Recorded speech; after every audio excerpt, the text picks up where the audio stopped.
go for refuge until I'm enlightened to the Buddha, the Dharma, the Sangha. By my accumulations to the practice of giving and so forth, may I become a Buddha to benefit all sentient beings. I go for refuge until I'm enlightened to the Buddha, the Dharma, and the Sangha. By my accumulations to the practice of giving and so forth, may I become a Buddha to benefit all sentient beings. I go for refuge until I'm enlightened to the Buddha, the Dharma, the Sangha. By my accumulations to the practice of giving and so forth, may I become a Buddha to benefit all sentient beings. Sanje choda soge chonamla chancho pardo dane gyapsuch dage jinso gebe chonamge chola benjir sanje chubaresho. Sanje choda soge chonamla chancho pardo dane gyapsuch dage jinso gebe chonamge chola benjir sanje chubaresho. Sanje choda soge chancho bardo dane gyapsu che dage jinso gebe sonam chola benjira sangye rubara sho. All phenomena arise from causes. The causes are taught by the Tathagata. The cessation causes as well as taught by the great seer. Om ye dharma hetu prabhava hetum tesham tathagato hyavatat tesham chayo nirodha evam vati mahashramanaye swaha. Om hetu prabhavam hetum tesham tathagato hyavatat tesham chayo nirodha evam vati mahashramanaye swaha. Om ye dharma hetu prabhavam hetum tesham tathagato hyavatat tesham chayo nirodha evam vati mahashramanaye swaha. Page 17, Heart Sutra Mantra.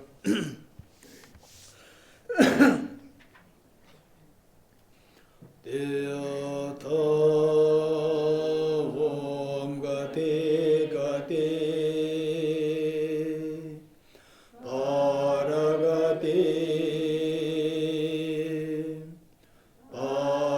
Parasamgati Bodhisvaha Tyata Om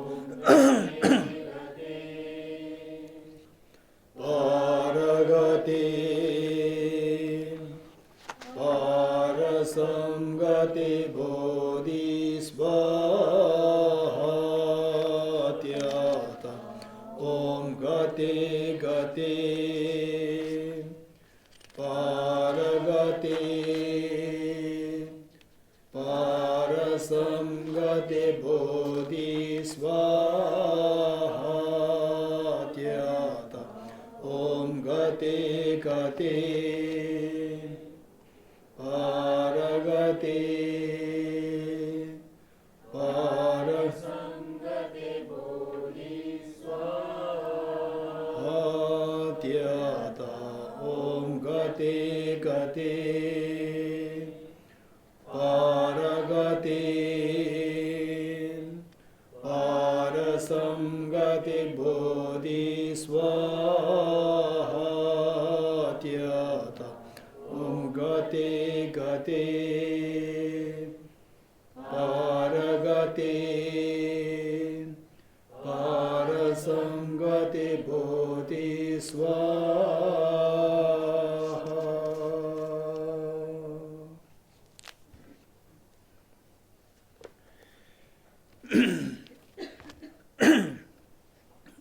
Which stanza?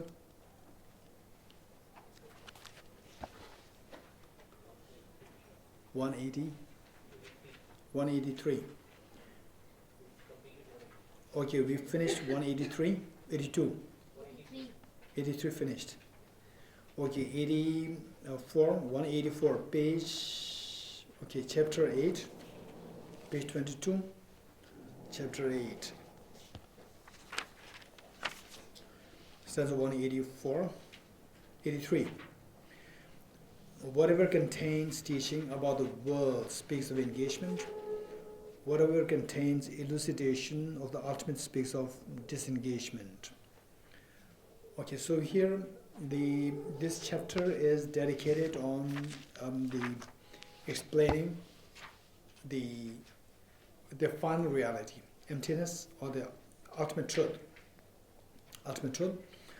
From what we're going to study, I think stanza. In fact, say from stanza 190, stanza 190, which reads, page 23, stanza 190, which reads, first prevent the demeritorious, next prevent ideas of a cause self, later prevent views of all kinds. Whoever knows of this is wise. Okay. So, on the basis of that,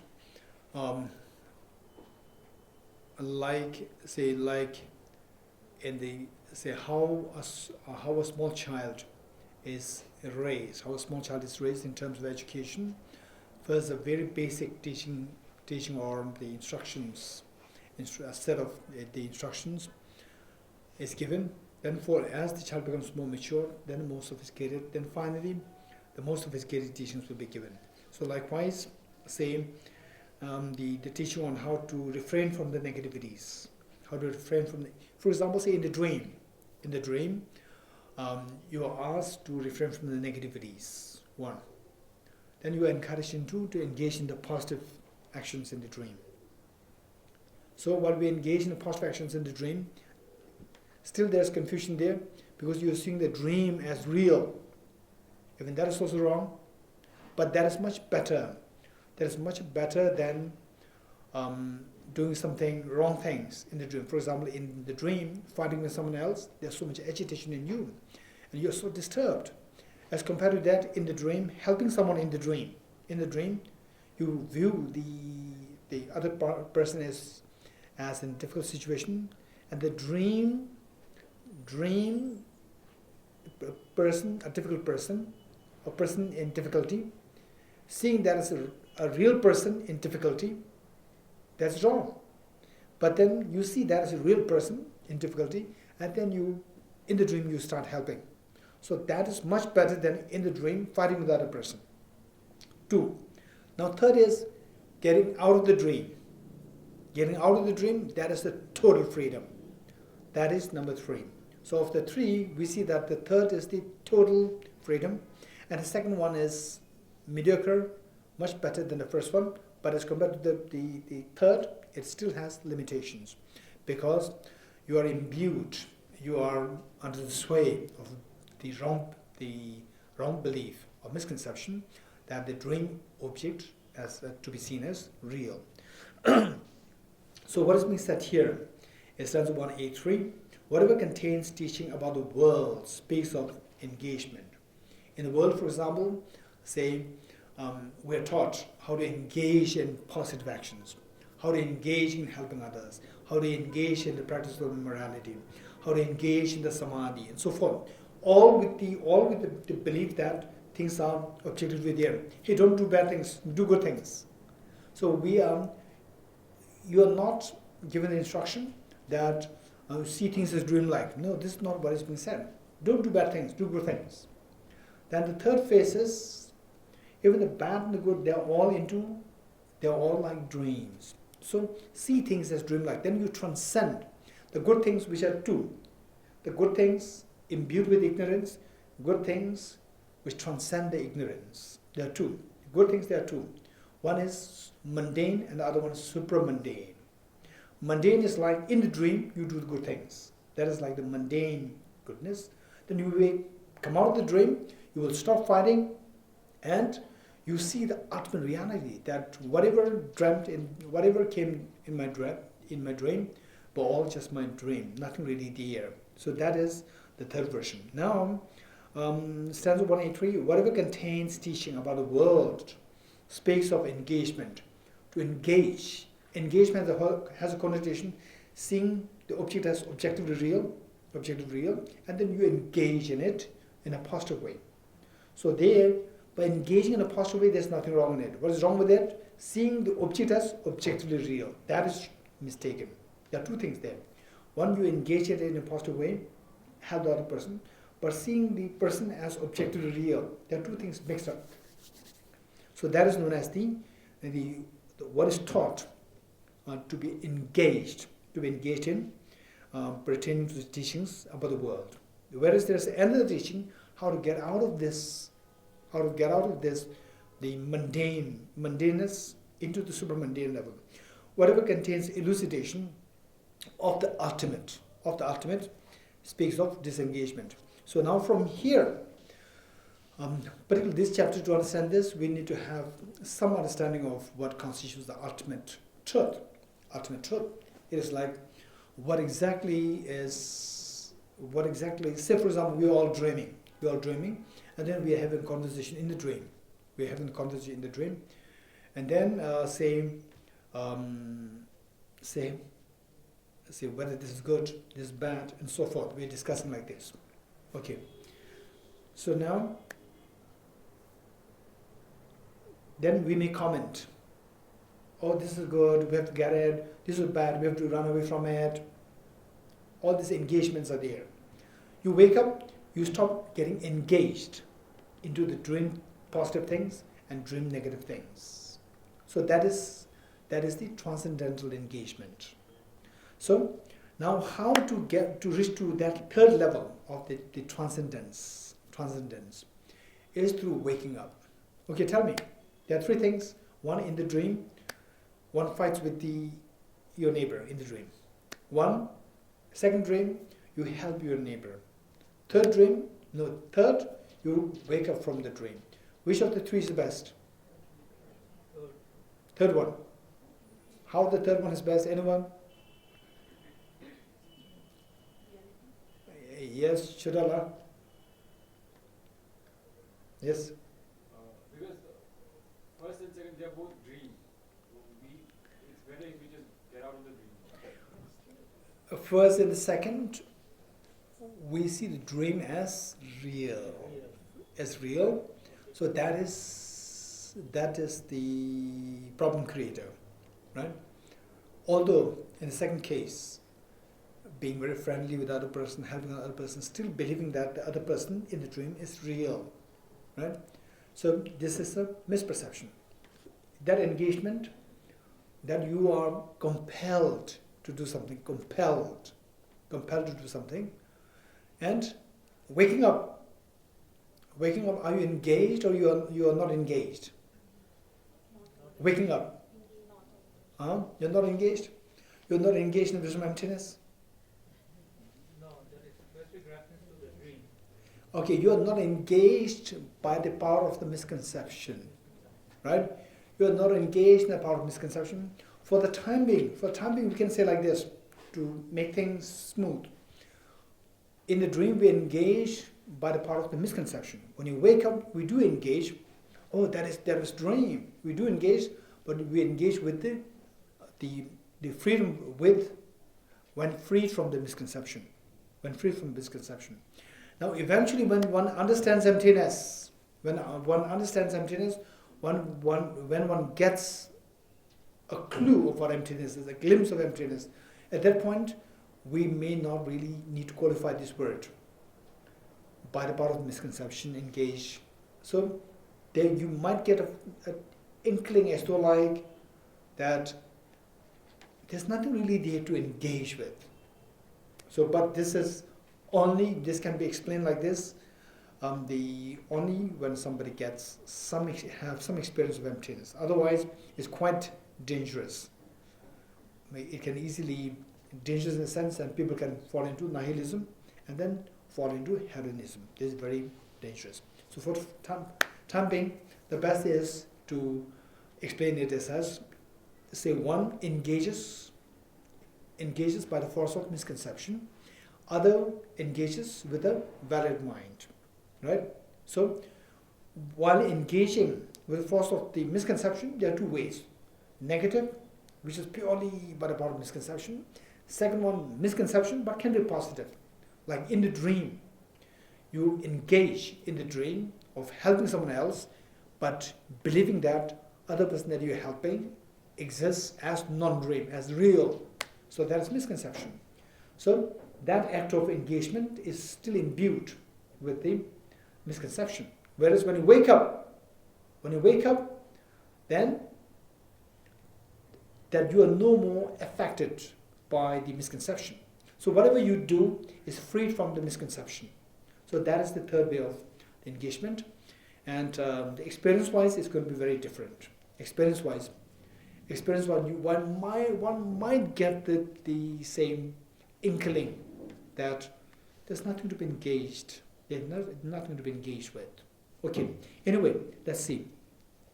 Whatever contains elucidation, the ultimate space of disengagement, meaning, so when it comes to experience of when one comes to experience of the ultimate reality, that objectively nothing is there, then objectively there's nothing to engage with. So that is known as of the ultimate space of disengagement. Disengagement meaning that you see that nothing is to be engaged there objectively.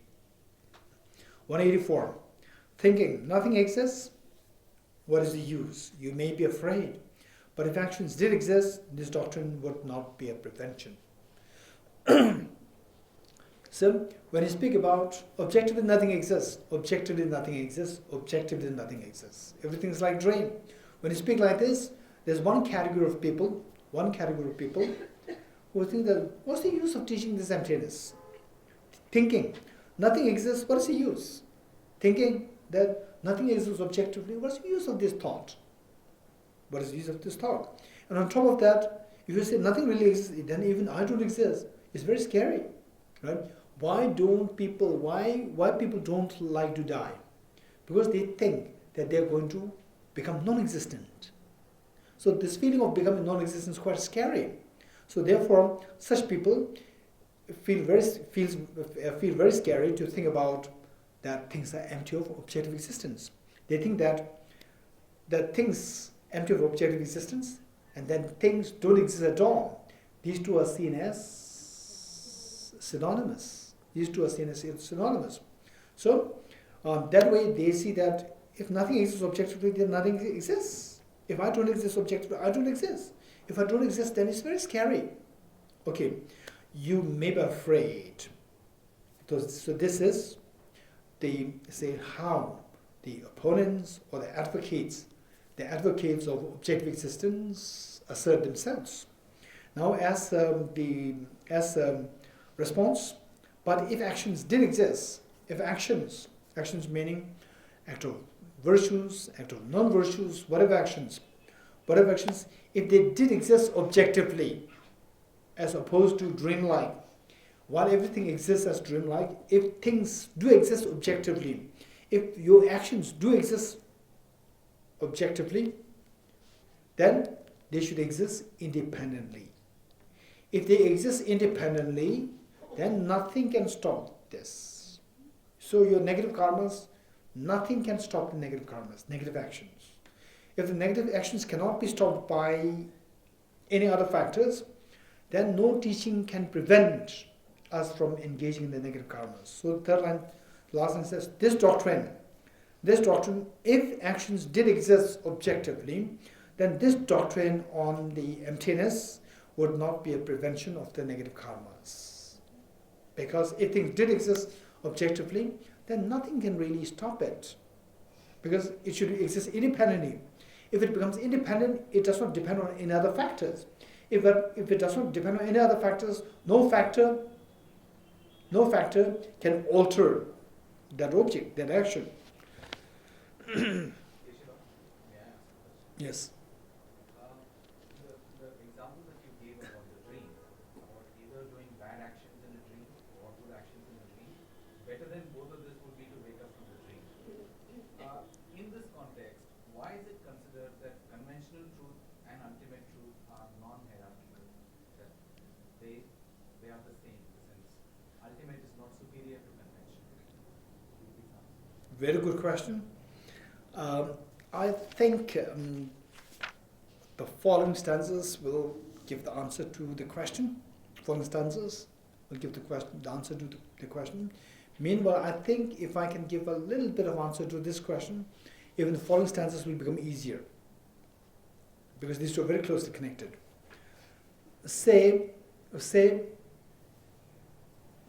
you, at this point, you realize emptiness. At this point, imagine that you realize emptiness now, at this point. You see everything as, from the object side, nothing's there. Object side is empty. It's all coming from your mind, subject. Nothing from the object, all coming from the subject. Now with this, then, and not only you realize emptiness, this experience becomes very stable. And keep in mind that once you realize emptiness, then all your negative karmas automatically stop. This does not happen, right? Once you realize emptiness, it is like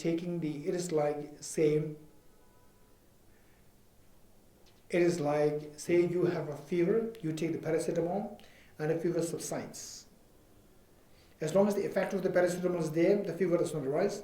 The moment the effect of the paracetamol is gone, the fever will again come back. Particularly if one is suffering from, say, very severe problems like tuberculosis, fever will come back. Whereas if it is just out of, say, the trivial reasons, then the paracetamol can get rid of the fever for good. But whereas if it is because of some other reasons like tuberculosis and so forth, then it will come down as long as the effect of tuberculosis is there. No. Paracetamol is there. The moment the effect of paracetamol is gone, again the fever will come back. Likewise, the experience of emptiness, initial experience of emptiness is like taking the paracetamol. Whereas the illness is more than that. Our illness is a chronic illness. Since the beginningless time. This is the illness that we have. So therefore, the problem is that we realize emptiness, and again, the self-grasping ignorance becomes very dominant. The next moment, the self-grasping ignorance can take over. And again, you meditate emptiness, slowly self-grasping ignorance diminishes. Okay, let's say, not only that you experience emptiness now, your experience of emptiness is so stable after, say, 30 years of serious study, reflection, and meditation. Your experience of emptiness has become very stable. They're almost like 24/7. 24/7, the experience of emptiness is, you live in this experience of emptiness. Okay. So there, when you reach to that level, then what happens is that the self-grasping ignorance, the power is so less at that point, so less, and that self-grasping ignorance invading on you is going to be so less, almost nil, right? Under such situation, it is like you had already woken up from the dream, right? Now you don't engage negatively, you don't engage by believing that the things exist objectively, right? You stop engaging positively, imbued with the ignorance. So both stopped. Like in the dream, you fighting with your neighbor. In the dream, you're helping the neighbor, thinking that that dream neighbor exists truly, right? You stop that. Now the next question is like you have woken up. Once you've woken up, not in the example, in reality, woken up from the sleep of ignorance, how would you react now? How would you react with the world? This is the question. What's the third phase? First one is fighting with the people, what the ordinary people do. Second one is ordinary people, how they help each other. Number two, seeing things so objectively real. Now with the third, where the same person has become very evolved, say have such a deep experience of emptiness, very profound experience. You see that everything, nothing is really there from the object. There's nothing there from the object where I can go to engage, help, harm, nothing here. It's all coming from my mind. Once you reach to that level of expertise, how would you react with the world? This is the next question. How would the person react in the third phase? So the answer is say like the mother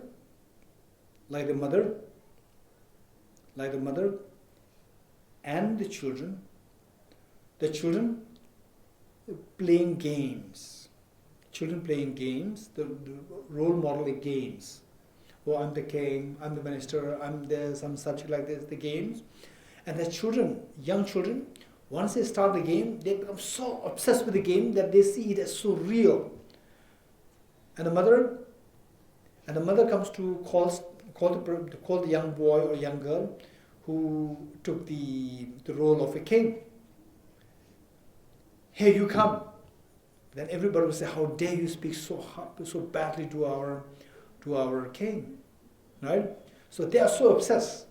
If the mother wants to come into the game, the mother should follow the convention of these children. But how the mother follows the convention, not believing that they are actually kings, or they are actually the king, queens, the ministers. No, the mother doesn't.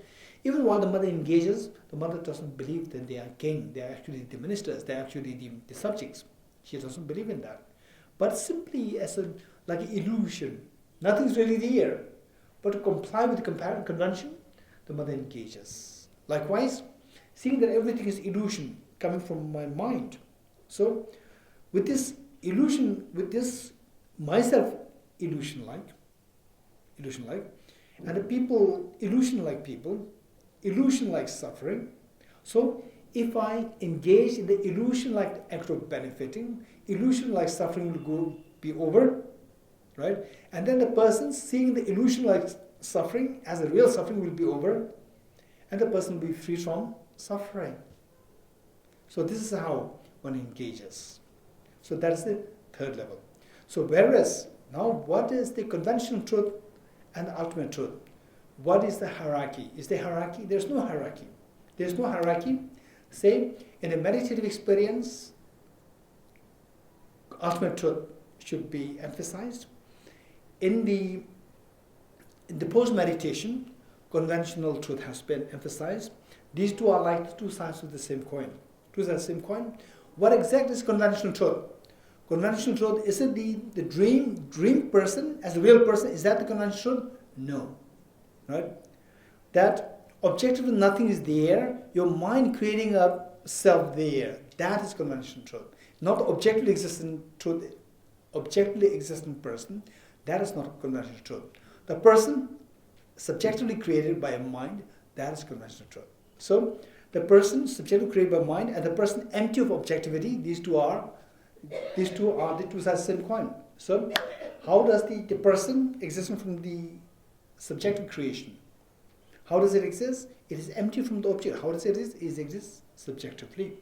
So, subjective existence of the object, that becomes conventional truth. That the object is empty from the object side, that becomes the ultimate truth.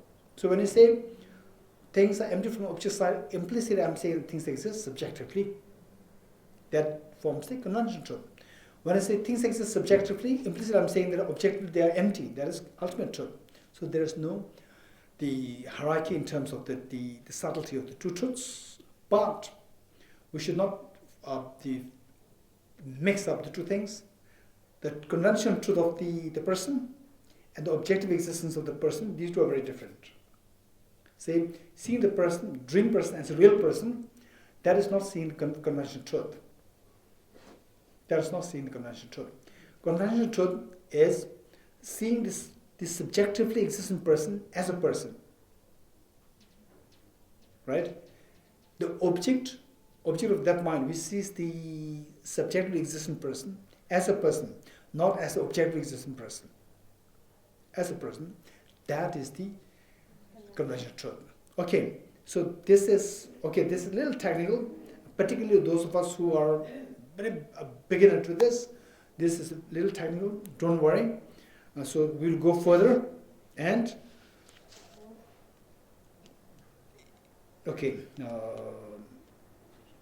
yes, maybe I think somewhere in this chapter This chapter, even the following chapters, we have more discussion on ultimate truth and conventional truth. Okay, so with this we'll continue. 185. While attached to your own position and dislike others' positions, you will not approach nirvana. Both kinds of conduct will not bring peace. Okay, so just don't forget this analogy. This is very important. Don't forget this analogy. Say, in the dream, say, okay, what is emptiness? It doesn't make any sense. In the dream, say, in the dream, how many of you dream like this? After attending Tibetan classes, then in the dream, right? If somebody starts to talk about emptiness, it doesn't make any sense. That's not true, right? Emptiness doesn't make any sense. One. And then in the dream, wow, emptiness is so precious. How many of you dream like this? Emptiness is very precious. I must meditate emptiness. Huh? In fact, there were some reports. Some reported to me, particularly after, I think the first and the second, the Bodhicitta retreat. First and the second Bodhicitta retreat. First one was in Punisthala, second one I think in the Dehradun. So I think from these two places, some of the retreatants, they reported, they told me that they shared the experience that they even started having a vivid dream of meditating on emptiness. This is amazing. It's amazing, right? Okay, say, which is better? Say, in the dream, right? You start to fight with the person. The second dream, you regret. Oh, I'm very sorry, I hurt you, I'm very sorry, henceforth I'll never do it, I'll be kind towards you. Number two. Number three, you wake up. Which is best? Don't forget it. This seems to be a very simple analogy. This will just unravel all what we are saying now. You're getting it? What are the three analogies? What is the first one? In the dream, you fight with person A, just disregarding the feelings of the person A. Dream 2, you regret and you start seeking forgiveness. You start apologizing the person A. And the person A is actually dream, not the real. And then you think it's real still, in both cases. Number 3, you wake up. 3. Don't forget this. With this, let's read 185. While attached to your own position, right? Say, for example, say in the dream, say your friend, let's say, your brother was fighting with person A. And saying that this person is totally wrong. He doesn't believe in Buddhism. He doesn't believe in law of karma, let's say. He doesn't believe in law of karma. It's terrible. Okay, which means that the person A in the dream, this person, your brother, has such a very strong affinity, objectively, non-dream law of karma. Right? Non-dream law of karma. And then in the second case, what is law of karma? It doesn't make any sense. Objectively existing law of karma is rejected. 2. Number 3 is you wake up, and then you realize that rejecting the objectively existing law of karma, embracing the objectively existing law of karma, both are dreams. Right? Now if you have the experience of law of karma, what is that going to be like? Dream-like law of karma, not as an objectively existing law of karma. Number 3, dream-like law of karma. Okay. Of the 3, we see that while attached to your own position, that objectively existing law of karma is something so precious that we should not define. Number 1. And disliking others' positions, others define the law of karma. This is totally bad. The dream person, seeing that as a real person and define the law of karma, this is so bad. And are disliking others' positions, you will not approach nirvana. So in both cases, as long as you see the dream as real, you will never wake up from the dream. And waking up is analogous to achieving nirvana, total freedom. You will not approach nirvana. Both kinds of conduct will not bring peace. Peace meaning, tell me, which is more peaceful? Say your mind is busy fighting with the person, your mind is in the dream, busy fighting with the person, in the dream, you regret and you start helping the person in the dream, believing that the dream person is real. Right? And then third category, you wake up. Which is best? The third one. Now, say, what's the problem with the second one? What's the problem with the first one? What's the problem with the first one? Fighting with the person, the dream person. What's the problem with the first one? The first one, where you start fighting, what's the problem? You have obvious evidence suffering there. Evidence suffering is there. Whether you see this as a dream life, non-dream life, whatever, because of this anger and fight with the other person, there's evidence suffering which you don't like. This is a problem. Number two, what's the problem with the second one? Where you start consoling the person, consoling the dream person, seeing the dream person as a real person, then trying to console that. What's the problem? No problem? Yes, it's not real. It's not real. You're getting it? It's not real. Now, look, what's the difference between these two things?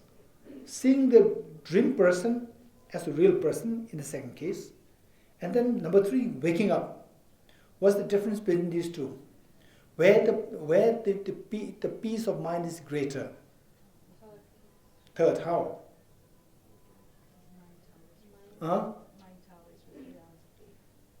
The mind tallies with reality over there. It's not depending on anything. Whatever happens. Okay, it is not a misconception. It doesn't depend on anything. Yeah, your peace doesn't depend on anything. Whatever happens, because you know how it is. Okay. So in fact, look, all these answers, they should all boil down to one thing. But finally, it is very important that we must understand it. So only if you understand it, then we will understand what exactly is nirvana, what exactly is peace, what exactly is Buddhahood. Only then we can understand it. Otherwise, oftentimes people have a misconception. Nirvana, Buddhahood is like another paradise. Oh, so some people, they think the Himalaya is the nirvana. Oh, I want to leave everything and go to the Himalaya. Some people think like this. There's so many people. How many of you at times think like this? Yeah, there's so many people. They think like this. Yeah, so they think the Himalaya, same. So what created this problem? Why we like to leave this place? Because this place is so unconducive for me. Which things? Self-centered attitude is there. So this self-centered, if you go to Himalaya, this self-centered attitude will come along with you. And then say, when you're hungry, I'm so hungry, I regret having come to Himalaya. At least in Delhi, I at least get something to eat. Right? And then in the night time you start feeling cold, at least I have a cozy bed to sleep. Now there's no... Who's saying this? Self-grasping ignorance there. Again, it makes the whole divine paradise as samsara. In the Himalaya becomes samsara, right? What exactly is nirvana? This is the question. So some people, they say that, how about saying prayers to take birth in the Tushita heaven, right? Oftentimes, this is so common. People say prayers to take birth in the Pure Land. Right? And there is Pure Land. We cannot deny this. There is Pure Land. For example, let's say within this planet, this young children, particularly young children, school, say like 9 months in the school and 3 months with their parents. For them, 3 months with their parents is a paradise. And this is a fact. This is a fact. It's not just the transition period of illusion the children they are getting. Once they come with the parents, then they go into say the same problem. Not true. Maybe some cases out of say 100, maybe like say 10%. Minimum 90% of the children, for them is a paradise when they are with the parents, particularly at very young age. Right? So what I'm saying is externally there is Pure Land. We cannot deny this. This is a fact, there's a Pure Land. But thinking that once I get to the Pure Land, I took birth in the Pure Land, then I achieve Nirvana. That is illusion.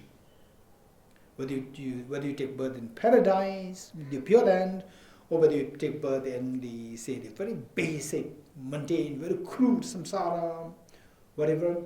Finally, what makes the samsara in the ultimate sense or in the very subtle sense, it is a self-grasping, ignorant, self-centered attitude. So by no means when you are in the paradise, these two will disappear. By no means when you are in samsara, they will again come up. It's not true.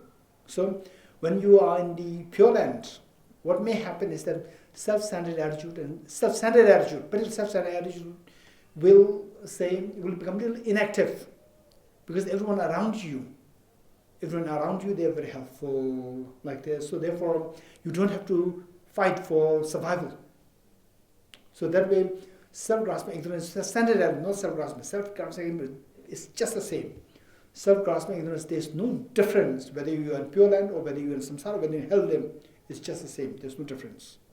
Self-centered attitude, this is the one which gives the shape to a mind, to the mental state. Say, when you have to struggle to survive, to fight, to survive, survival of the fittest. So there, self-centered attitude, it works. And the ground is self-grasping ignorance. Self-grasping ignorance must be there as a ground, and self-centered attitude should be there to make it very active. So when it is the Pure Land, what happens is that the environment is so conducive that self-centered attitude, it does not become so active as what is active now. But at the seed level is same. There's no difference. No difference. Unless you deliberately work to exterminate this, the seed remains the same active. Only thing is the surface.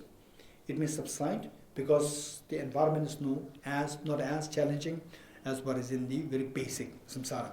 Okay, now with this, what I'd like to say is that that this analogy of in the dream fighting with the other person is accumulating negative karma. In the dream, helping someone else, believing that the dream person is a real person, that is a positive karma but contaminated. Positive karma because you are helping someone else. Helping someone else is very positive. At the same time, it is defiled by the misconception that the dream person to be a real person. That is defilement. That is the affliction. So that is affected. That is afflicted. So that is known as contaminated karma. Contaminated positive karma. Number 3 is you come out of the dream. You come out of the dream, and then you can help the one who is dreaming. You come out of the dream, and there's a person there, and from the body language, the person is dreaming, maybe going through a nightmare in the dream, and then from the body language, you see that the person must be confronting with the dream ghost and thinking that it's a real ghost, and so much of fear from the body language, you will see that. Then what will you do? You are not affected by this dream ghost. Are you affected? Who's being affected by this dream ghost? The one who is dreaming. How the dream ghost is affecting the one who is dreaming? Because the one who is dreaming thinks that the dream ghost is real. Therefore, he or she is affected. It's because you know that there is a dream ghost which is affecting this person. You know the presence of the dream ghost, but you don't see that as a real ghost. So therefore, that is not affecting you. Though you are not affected, you don't believe that it's a real ghost, but you can still help that person who is suffering. How do you help? You wake up that person. Right? You wake up that person, but the moment the person wakes up, what will happen? a relief will come to the person. Which of the two experiences the person will choose? The relief or the fear? Relief. This is how you help the person, despite you know that what the person is going through is just a dream. Still, you can help the person to avoid the fear. Okay. Don't forget these three things. On that basis, let's see that. Isn't there a fourth option, lucid dreaming? Like we're talking about 3, right? There could be 5. There could be 6, 7. No, but lucid dreaming also there is a relief, because if I become aware that I'm dreaming, So it's just my. the lucid dream is very much like the third category, like the third, like this. And lucid dream there are 2. Within lucid dream there are 2. If you want to make it 3, there are 3. Lucid dream. Lucid dream, where you know that you're dreaming, Yes. still you are a little bit affected. That's why I'm asking. I feel like. But overall speaking, these 3, somehow everything can be categorized. Say in the lucid dream, you are aware that you are dreaming, and then you make the use of this dream. For example, one time, there was many years ago, I had a dream that I was circumambulating around the main stupa in Dharamsala. I was on the east side. Then I knew that I was dreaming. It's not because of for any other practice or training, nothing. It's just accidental. Then I knew that I was dreaming. And then I was so curious what would be on the left side of the temple. So if you wake up, I cannot see that. So I made sure that I did not wake up.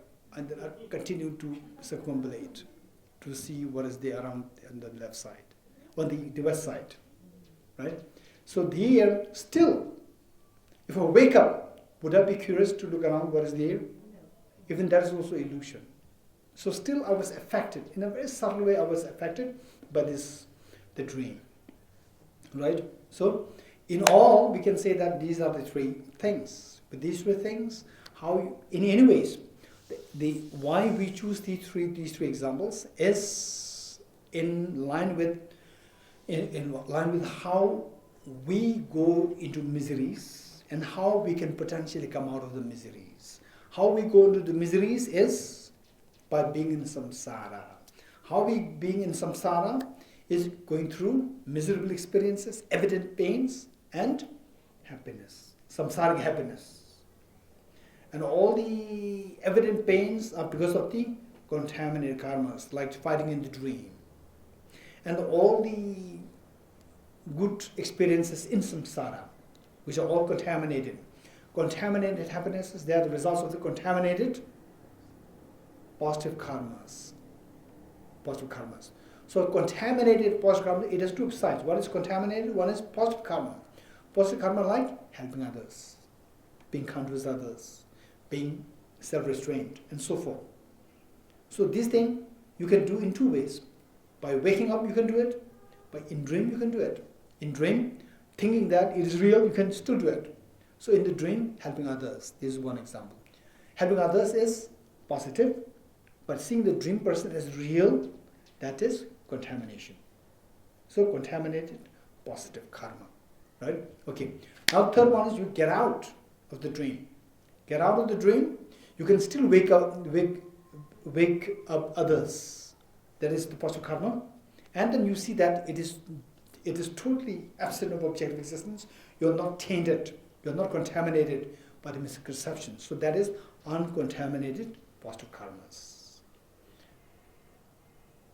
Yes. For a person who is woken up from the dream, there is no more negative or positive karma, which is new karma. But is the person still subject to the previous karma? Okay, if you listen to me few seconds earlier, I said negative karma, let's say contaminated karma, uncontaminated karma. Contaminated, uncontaminated in what sense? With respect to what? In what context? In the context of contamination, in the context of ignorance. Contaminated by self-grasping ignorance. So, contaminated by self-grasping ignorance, within that Within that, whatever action that you do, it becomes contaminated karma. And freed from contaminations, freed from self-grasping ignorance, you engage in any karma that becomes uncontaminated karma. Now within this category, triggered or motivated or within the fabric of self-grasping ignorance, the karma can be done in two ways. Like in the dream, you engage in some actions. One, harming others, right? Negative karma. One, helping others, positive karma. But both are done within the domain of the seeing the dream as real. Seeing the dream as real is contamination. So within contamination there are two. Contaminated negative karma, contaminated positive karma. So negative karma is called always contaminated. Contaminated negative karma and negative karma, these two are synonymous. Whereas the contaminated positive karma and positive karma, these two are not synonymous. Positive karma, there are two. One, when you do out of the dream. After coming out of the dream, you engage in the karma, that becomes uncontaminated positive karma. Right? So there are two categories.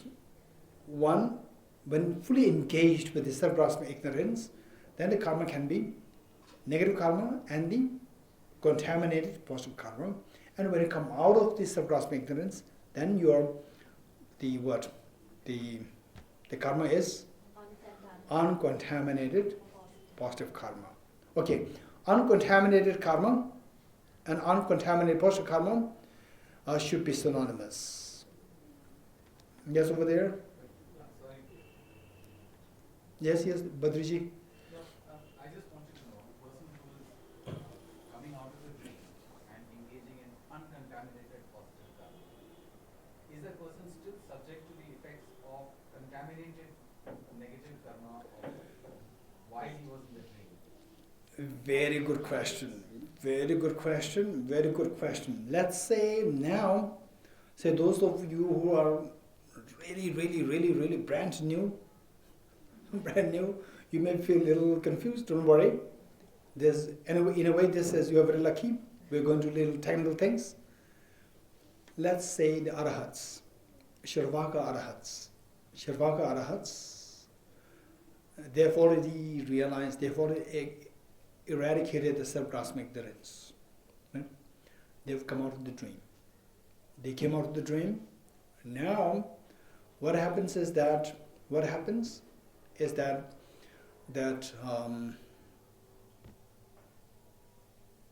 have no self-grasping ignorance, they have no afflictions, they don't accumulate new contaminated karmas anymore.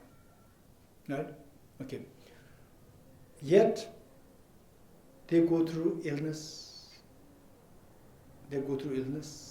and some severe challenges. There were so many cases of arahats who went through very severe cases, which if we the ordinary beings who have no realization of emptiness, who have no understanding of these various levels, we may think that this person is not arahat, this person must be very ordinary. In actuality, arahat. For example, one example would be, say, Angulimala. You heard about this story, right? The one who killed 999 people and cut the little finger and made a garland out of that, right? And who did that at the advice of his unskilled teacher, right? Okay. Then, finally, he met with the Buddha. He regretted, and then he followed the teachings of Buddha, and he became arahat, which means self-grasping ignorance already gone. No afflictions anymore, no attachment, no anger, nothing, right? Only positive karmas. Okay. Now, the last moment, how he died, how he passed away was that he went for alms begging. He was already a monk, an arahat monk actually, but people could not identify him as arahat because the physical body will not tell that I'm arahat, she's arahat, he's arahat. So he went for alms begging, and the people could identify him as Angulimal. For in their mind, ordinary beings, Angulimal means the devil who kills 999 people, who made many of the children orphans, right? And many of the people widows. So that is the person. In their mind, Angulimala means a demon. Whether the person comes in the monk's form or lay person's form, it doesn't matter for them. Then what they did, initially they were so frightened. They all started to run away when somebody identified him as Angulimala. Everybody started to run away. And then some of the more courageous people, responsible people who come to defend the whole village, they came with the sticks to fight with him. And then he was not retaliating. He was just remaining so peaceful, calm. Despite they started to hit him, then when they realized that he is not at all responding, he is not at all fighting back, then everybody came to throw stones on him, beat him with stakes and so forth. And then finally, he remained like almost dead. And then he was taken to the Buddha Shakyamuni, and Buddha Shakyamuni took his in the Buddha Shakyamuni's arm, and then Buddha Shakyamuni asked him, "Okay, Angulimala, did you ever have any feeling of animosity towards his people when they started to beat you up?" And he said, "Venerable Sir, I did not have any animosity, only the feeling of compassion, only the feeling of love towards them." And the Buddha declared that Angulimala had achieved nirvana. So Angulimala died this way. So in the other ordinary people, if you say that Angulimala achieved nirvana, and then having received all these beatings in the end, like just like a dog, right? In the other ordinary people, no, can't be such a holy person. But even, when someone achieves becoming a holy person, have to go through these experiences at times. So now what I'm saying is that the Sharvaka Arahat, like Angulimala, right? Mentally, self-grasping ignorance is gone. Right? Now, the three examples, one in the dream fighting with the person, this person, Angulimala, will never do it. Now in the dream, seeing the dream as real and then helping the person in the dream, believing the dream is real, there is also not happening because Angulimala has seen everything's emptiness so clearly, has already woken up. Right? Now, if there's something, this the third category, which is coming out of the dream and then engaging. And yet, the person goes through all these turmoils, the pains. Is it possible? Answer is yes. Answer is yes. And it's a pain. Physical pain is there. Mental pain is not there. Mental pain is not there. And what made this person go through this is one, the person is, although person has already abandoned self-grasping ignorance, the person still does not have cannot abide in the non-dual experience 24/7. So those incidents happen when a person is outside the non-dual experience of emptiness. Right? One. Number two, because the non-dual experience of emptiness is not as firm as the Buddhas. So therefore, when the non-dual experience of emptiness stops for a while, then all other the negative forces can act on them. So because of which the negative karma can still act on them and go through the obvious physical, the appearances of pains, physical appearances of beatings, and so forth. These are all possible. Yes. So these are what? Still within the domain of the law of karma, and what is acting on them is the very powerful karma, very powerful negative karmas still act on them. Yeah. Yes. Deshila, if the I is part of the dream, then who is waking up? Okay. If the I is the part of the dream, then who is waking up? The dream like I is waking up. Yes, but the dream like, that's still part of the dream then. Because Which one? Yeah, the dream like I. So as long as we don't have the non-dual wisdom of emptiness, even when we speak about dreamlike, we are talking about the dreamlike in the dreamlike. You cannot speak about a person who is awake because person is always. No, so you and I can speak, and the Buddha can speak, but not the person who's in non-dual. Your name?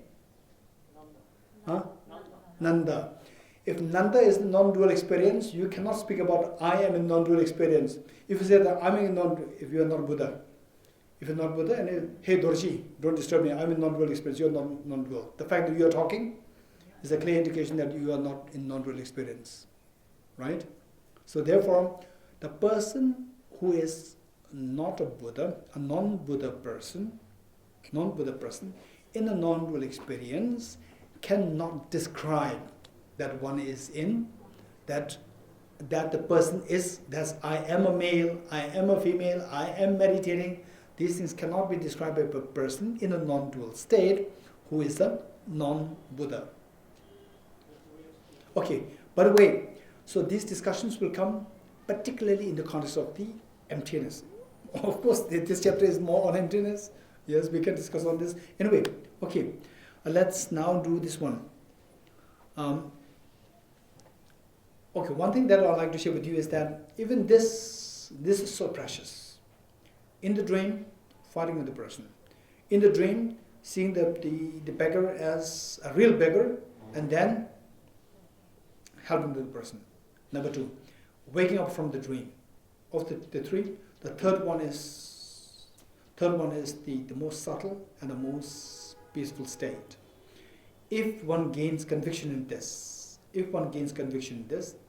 even this takes us closer towards the understanding of nirvana, understanding of emptiness. This is so precious. Okay, 186. Not acting brings about nirvana. Acting again brings worldly existence. Thus, without complication, nirvana is easy to attain, but not the latter. Not acting brings about nirvana. Okay. Say this stanza, if somebody does not understand properly, it can create a big problem, misunderstanding. Not acting. Say, not acting. Say you believe that things exist objectively. Objectively means, okay, first, okay, so this is very strange, I don't know this class. So the topic-wise is very very complicated, and in terms of how the class happens, it is more to be like a casual class. No, not really casual, more like a lenient class, right? But the topic is very serious. Okay, because this demands this class or this chapter requires the participants to have some exposure to emptiness. Anyway, it's fine.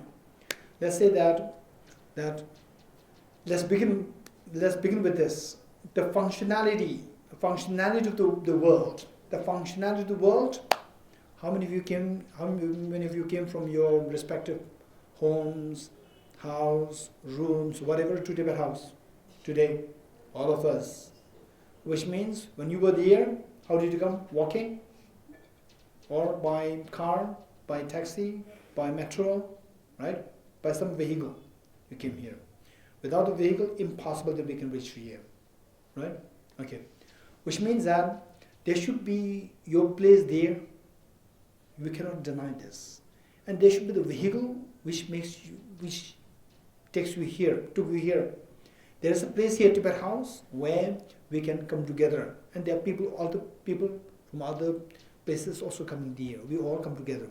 These are all facts. These are all facts or dream. These are all facts. Don't deny this. First, forget about emptiness, forget about dreamlike, forget about everything. Let us not deny this fact. How many of you came here because you know that everything is dream, so that just for fun you came here?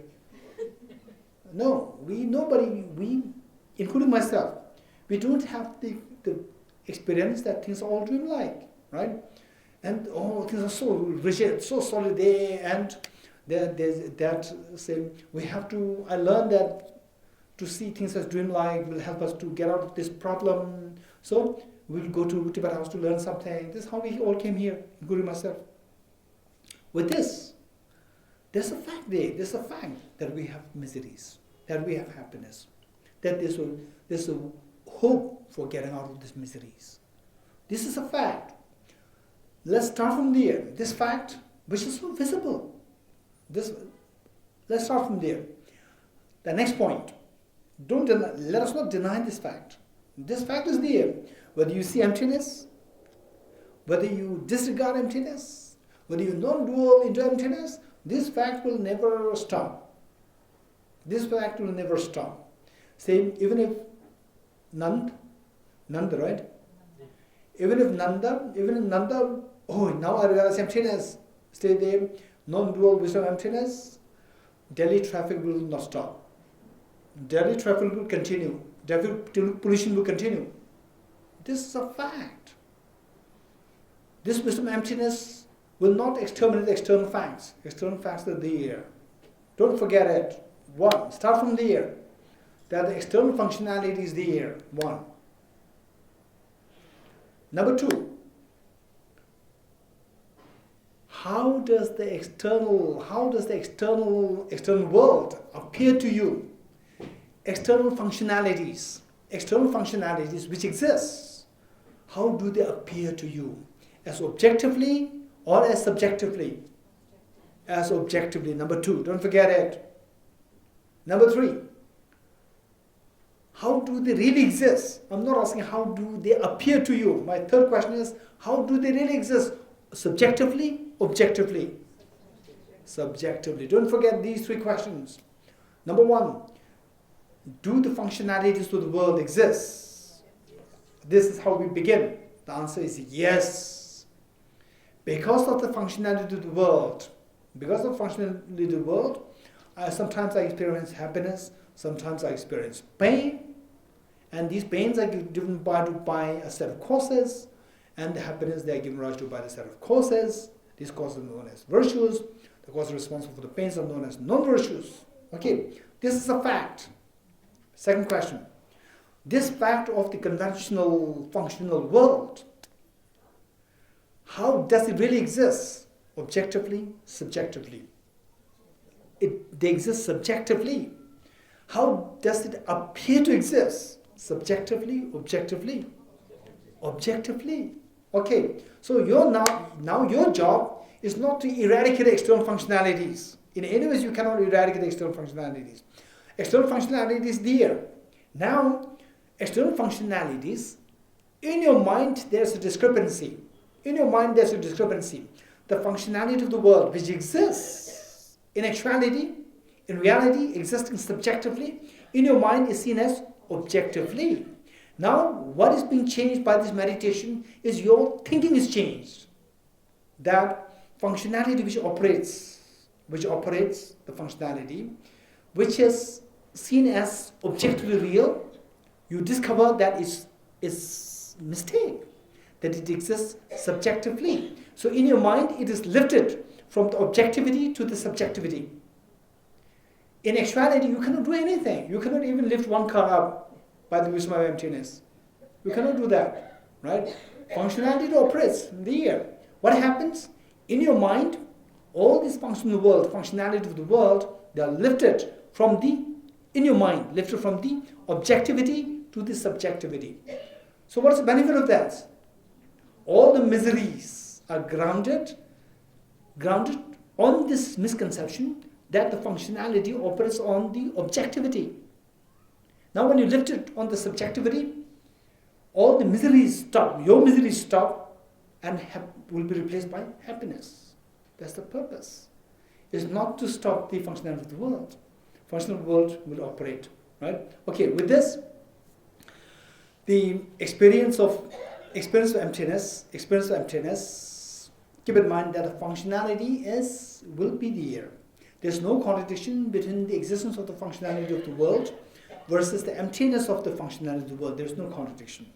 Emptiness of the functional world means that functionality of the world exists, but not objectively. They exist subjectively. Emptiness means they are empty of objectivity, but they exist subjectively. Okay. So with this, 186, not acting brings about nirvana. Now, not acting means you think of the two scenarios. One is in dream, one is outside dream. In dream, again there are two. What are the two? Fighting with the other person, and two examples: fighting with the other person and helping others in the dream, right? So, say in a very conventional sense, which of the two persons is more actively engaged, in the dream or outside the dream? In the dream. Okay, let's say which person is more engaged pertaining to the object of the dream. Which of the two person is more active during the one in the dream, one outside the dream, with respect to the object of the dream? The one in the dream. So one in the dream is engaged with respect to the object of the dream. So it says not acting. The one in the dream will act. One in the dream will act with respect to object of the dream. One outside the dream will not act with respect to the object of the dream. So not acting meaning one not acting with respect to object of the dream brings about nirvana. So when will the person stop interacting with the dream object?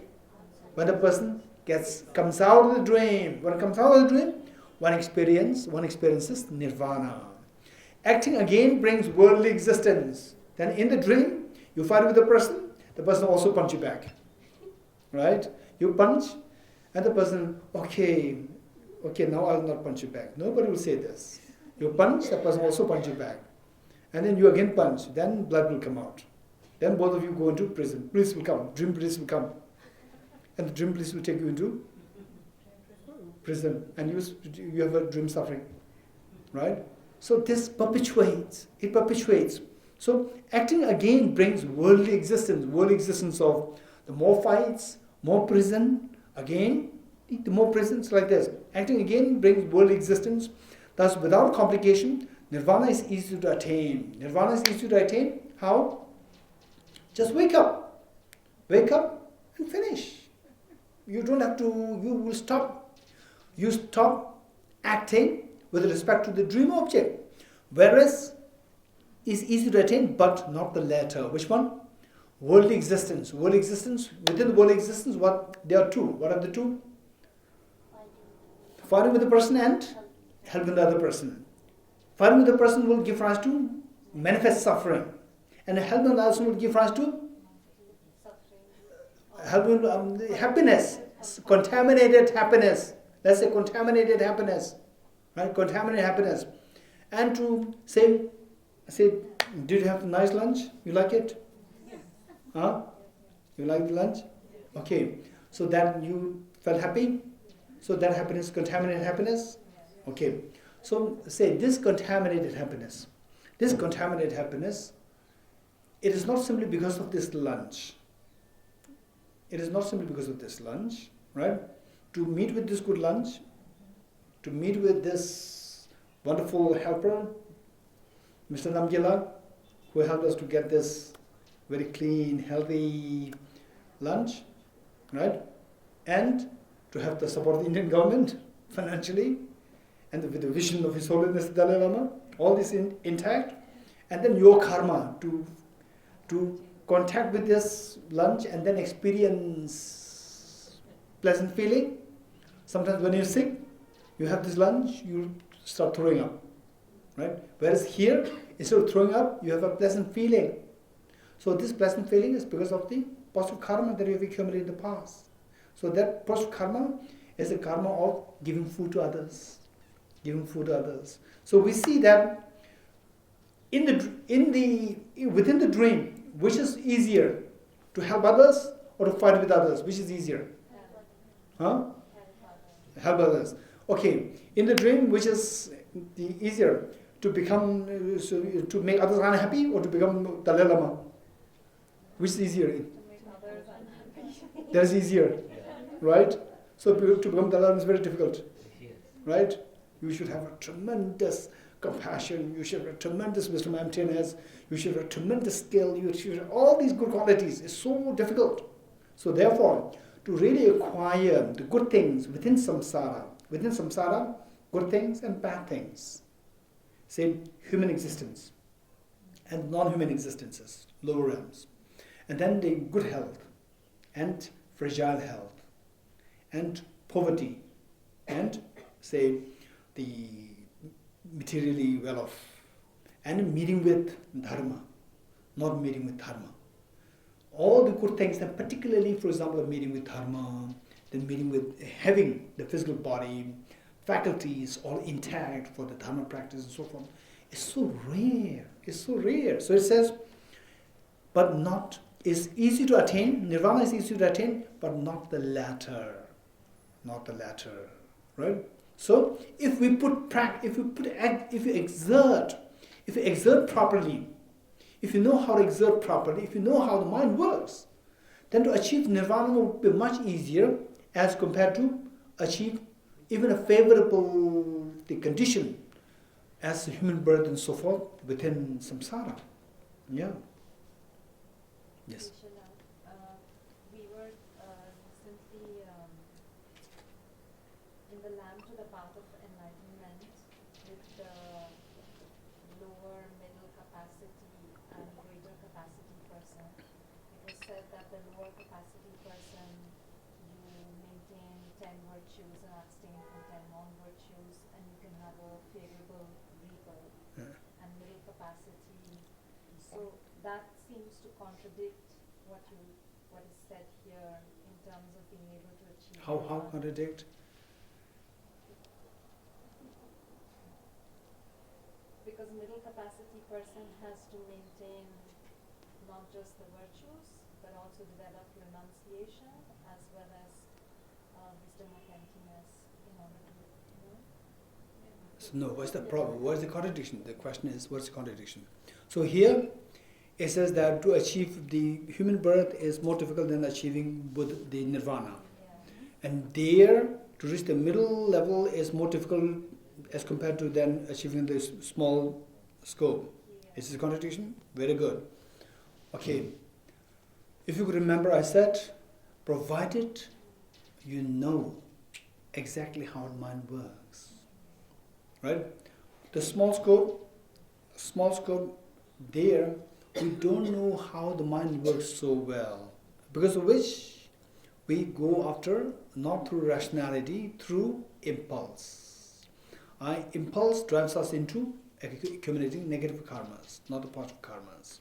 Whereas once you know how the mind works so well, so therefore studying Buddhist psychology is so important. Once you know how the mind works so well, once you know what emptiness is, then the aim of the middle scope, so aim of middle scope is to be achieved by whom? The one who is following the middle scope. And the aim of the high birth is the goal of the one who is in the small scope. Right? But a middle scope person should also achieve the favorable birth. So the aim is mainly focused by the small scope person. Small scope person doesn't have the experience of emptiness. So without that and putting effort to achieve the favorable birth, and with emptiness to achieve nirvana, achieving nirvana is much easier. You getting it? Same, there are two persons. One, without wisdom and emptiness, just purely following the small scope person practice. Second one, following the middle scope person practice with the wisdom and emptiness. Now what's the goal of the second person? To achieve nirvana. What's the goal of the first person? To achieve favorable birth, let's say. Favorable birth as to humans and so forth. But without wisdom and emptiness. Now then, the practice, other practices, because the person constantly believes that things exist objectively. Right? Believing that things exist objectively, with that in mind, then engaging in virtuous karmas and engaging in negative karmas is much easier. Whereas once you get the wisdom and emptiness, then all these becomes very easy. What is very easy for a middle scope person is very difficult for This Moscow person. Yeah. Okay. Yes. When you say to have a tinge of emptiness, Not emptiness. We'll never have tinge of emptiness. Tinge of the wisdom of emptiness. yes, sorry. Tinge of wisdom of emptiness. Tinge Oh, anyway, wisdom, emptiness is always with us. Because we are conventional truth, yes, yes. and conventional truth, ultimate truth is always together. Yeah. So when you say tinge of the experience of wisdom of emptiness, it is, it's not the inferential, Even inferential. even inferential. Yeah. Okay. Yes, Joya? I find this 186 too concise. It's too condensed. Okay. You know, what is this not acting brings about nirvana? Then that means not doing any good either. Not acting, how did I say? Not acting brings about nirvana. No, how? What did I say? Not acting with respect to the Dream of the object in the dream. Not acting, or not to put it in the meaning, not acting with respect to the objectively existent phenomena. Not acting with respect to the objectively existent phenomena, or with respect to the, okay, better would be not acting out with respect to the objectively existent phenomena will never, will take you to nirvana.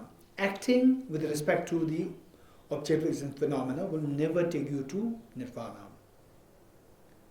It's a contextual. Okay, Nanda, you have a question? There is no subjective existence outside of the dream, right? Say it again. There is no subjective existence outside of the dream. Because a subjective existence is the dream. Is that correct? It's not dream, it's dreamlike. Dreamlike. Yes. Okay.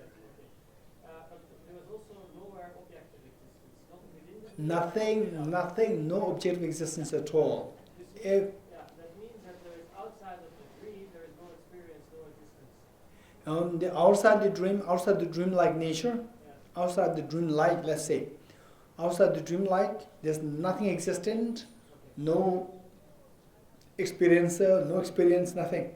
But why do we want that more than the dream? No, we don't want that. We don't want it, right? We don't want that. What we want is, we want to experience that nothing exists on that level.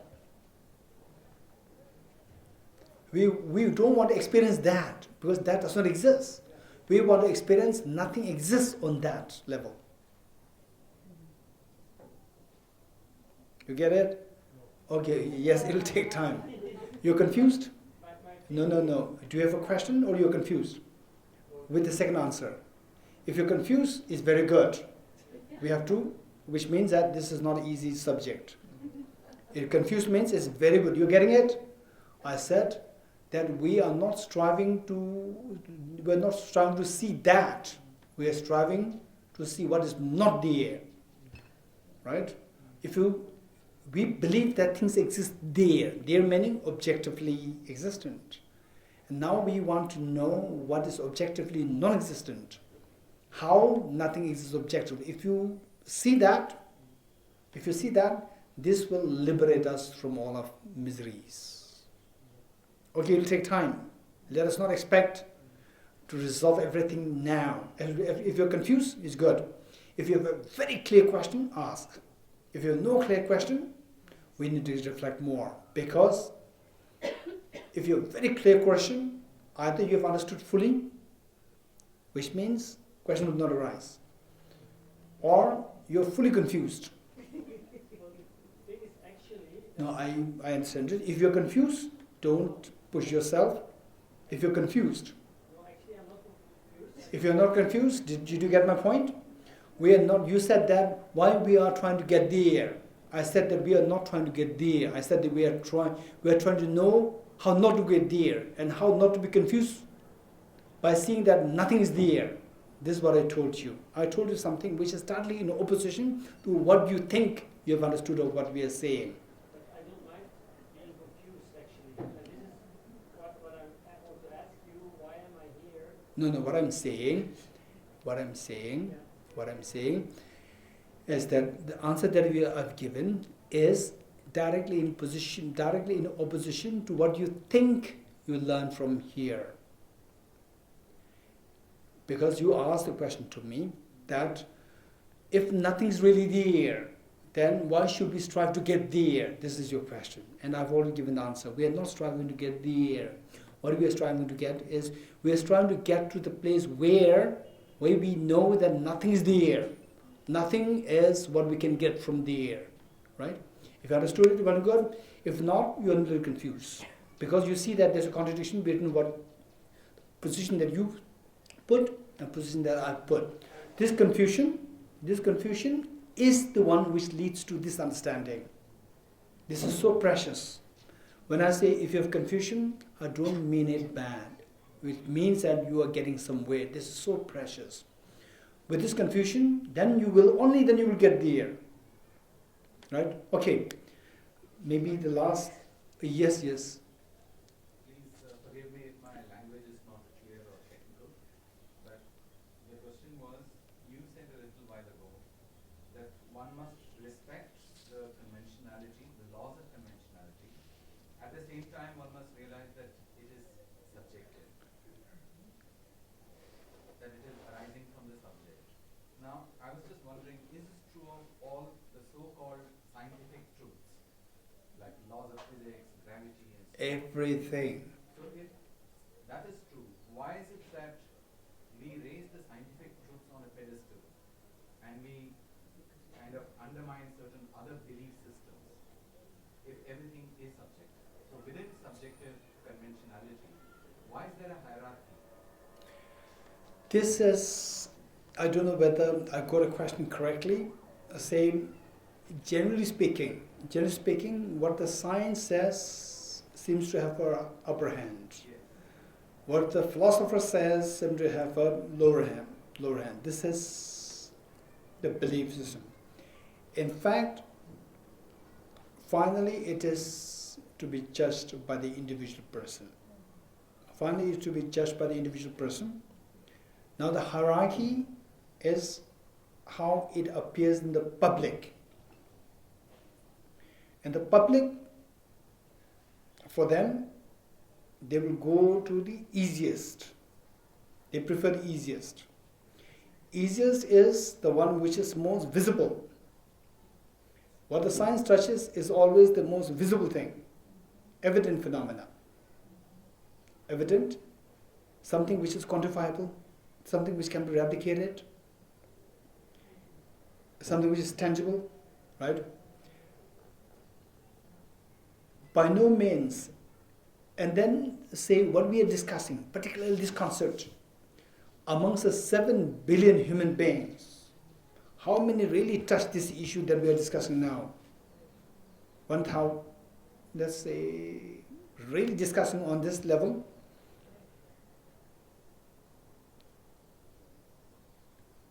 10,000?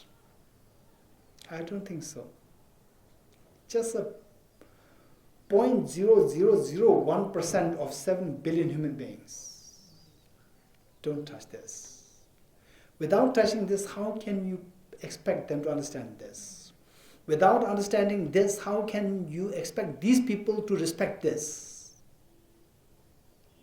Right? So therefore, where science is something which is visible, which creates the refrigerator, which creates the mobile. Everybody uses this. And when somebody, do you know how to operate? Nobody knows. Nobody meaning the ordinary people, they don't know anything about how it operates. But they do know how to operate it, but the actual mechanism, how the chips, they operate, we have no clue, right? But this is so visible there. Whereas the emptiness, the opposite of the emptiness is visible. So therefore, this is a challenge. So therefore, hierarchy is created by the commoners. Commoners is not by the intelligent people, it's by the commoners. Even how the politicians they come is decided by the commoners. And the commoners' thinking may not be as evolved as we expect. So hierarchy doesn't mean anything. It simply means a reflection of the ordinary people's thinking. And in fact, the cinema people, they are more popular, perhaps more popular than His Holiness the Dalai Lama. Yeah. If I bring one from Hollywood and Bollywood and organize a program in Nehru Stadium, stadium will be jam-packed. Yeah. His Holiness, I'm not too sure. Barack Obama, I'm not too sure. Right? So this is, the hierarchy is nothing but the representation of the thoughts and the feelings of the ordinary people. Ordinary people means samsaric people. Samsaric people means they who are infatuated by objective existence. Objective existence means they don't see the emptiness. So without seeing this, how can they value this? Without valuing this, how can that come to the upper hand? Okay, this is one thing. Now, I think we will do one stanza, then we'll stop here. Okay, 187. 187. How can anyone who has no aversion to this take an interest in pacification? Like leaving home, it is also hard to leave worldly existence behind. Okay, this is so precious. Okay. How can anyone who has no aversion to this take an interest in pacification? Okay, in relation to what Badriji you asked, when somebody does not know what emptiness is, then how can that person feel aversion to the self-grasping ignorance? How can anyone who has no aversion to self-grasping ignorance, how can that person will take interest in pacifying the self-grasping ignorance? In a loose sense, it means, how can anyone who has no aversion to samsara will take interest to be freed from samsara? Right? When you don't see the flaws, when you don't see the flaws of samsara, right? How can one see, when one is not really averse to samsara, how can one think of getting free from samsara? When one is not averse to how can one be averse to self-grasping ignorance? Anyone? How can one be, there are some of you who are new, some of you. So what we are discussing is like just jumping here and there. It's a very complicated topic that we are discussing. And those of you who may feel a little lost here and there, don't worry, right? So the only thing is that this is a very technical point and very precious. Quantum physics, I don't know whether precious is very technical. I don't know whether precious, but this one is very technical plus very precious. In any ways, you study this, you'll get it. Quantum physics, I don't know whether you'll get it. It involves lots of mathematics, right? Here, no mathematics. Concept-wise is very subtle, you'll get it. 100% you'll get it. Once you get it, it's full of fun. You will become happier and happier and happier. Quantum physics, I don't know. But if you know quantum physics, then you become happier and happier and happier. You will have to check with the quantum physicists actually. Some of the quantum physicists must be depending on the tranquilizers and sleeping pills, fighting with the wives, with the husbands, so forth, right? But once you get this, you'll become happier and happier and happier. That is guaranteed 100%. This is so precious. So with this, tell me, anyone who can tell me as to how can one possibly have aversion to self-grasping ignorance? Yes, Nanda? You have to believe in the dream. You have to. No. So make it very meaningful. That, just keep in mind that there are so many newcomers here. How can one feel averse to self-grasping ignorance? If I instruct you, if I say that, hey, now your job, look at this text, written by a highly accomplished, great saint scholar plus a saint, not just a saint plus a scholar, right? He said that, how can anyone who has no aversion to this take an interest in pacification? In other words, what he's saying is you can be seen in two ways. One is, how can one possibly have the feeling to run away from samsara without feeling aversion to samsara? One. Now, to put it more precisely and technically, how can one possibly think of eradicating self-grasping ignorance without feeling averse to self-grasping ignorance? Right? This is how we can put it. Now, with this in mind, my question to you. Okay, this is what this great saint scholar said. Now our job is to sit and feel, we should eradicate the self-grasping ignorance. For this, we need to have the aversion to self-grasping ignorance. Tell me, how are you going to trigger this aversion to self-grasping ignorance? Anyone? Yes, dear? Is it, I don't know, but is it if you're uncomfortable enough, in enough pain, then you understand? Pain of self-grasping ignorance. Very good. Anyone else? So first, you have to feel your name. Danielle. Huh? Tanya is saying that first you have to feel the pain. Feel the pain associated with the self-grasping ignorance. The more you feel the pain of the self-grasping ignorance, the more you feel aversion to the self-grasping ignorance. Very good. Whoever likes to give the from your point of view to the first question or the second question to follow up with the Tanya's answer. How can you trigger the feeling of pain associated with the self-grasping ignorance? You want to give the answer to this question or the same your point of view of the answer to the second question?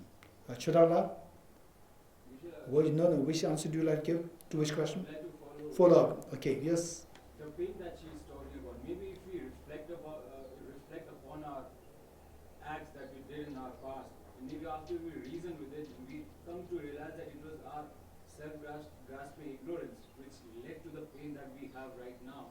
Maybe we would come to the conclusion, or come to actually The conclusion that finally the mastermind of all this pain is the self-grasping ignorance. Unless the mastermind is gotten rid of, the pain will never go away.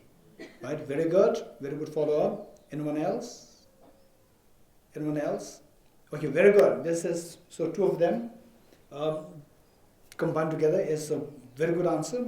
Finally, how we start is Om Ye Dharma Hetu Prabhava. Right? We recited that. So, what do you want? I want happiness. Happiness, miseries, these two are like the two sides of that balance.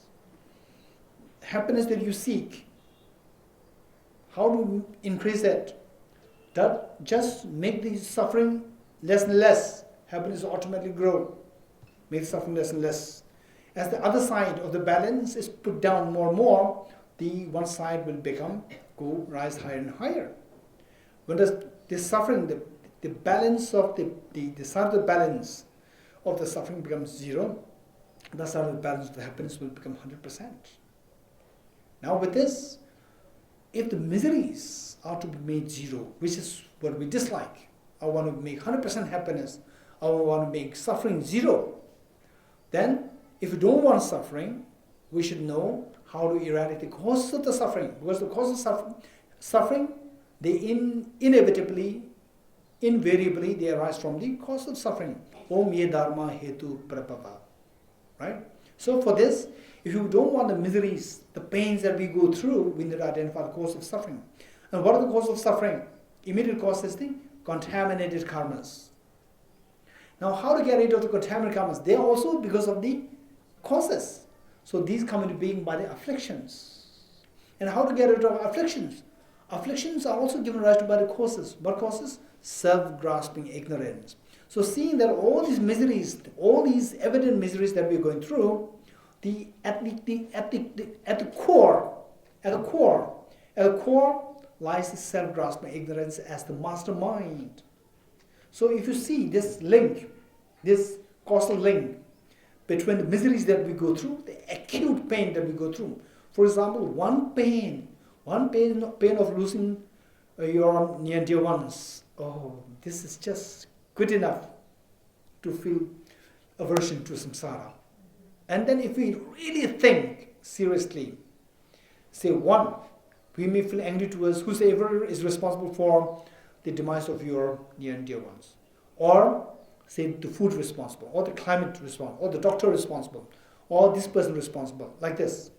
But deep inside, who is experiencing pain? We are going through the pain. And this pain is so acute, so excruciatingly heavy and painful. So this pain is so excruciating that if with your eyes you could see that this is connected to the self-grasping ignorance, you will feel so repulsed to the self-grasping ignorance.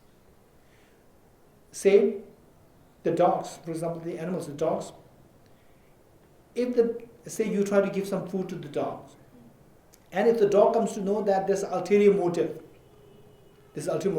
or the person who earlier tried to trap the dog was you, if the dog senses that, the dog will not even come close to you. Even though you bring the best of food, the dog will not come close to you, right? Because the dog knows that behind all the problems is you.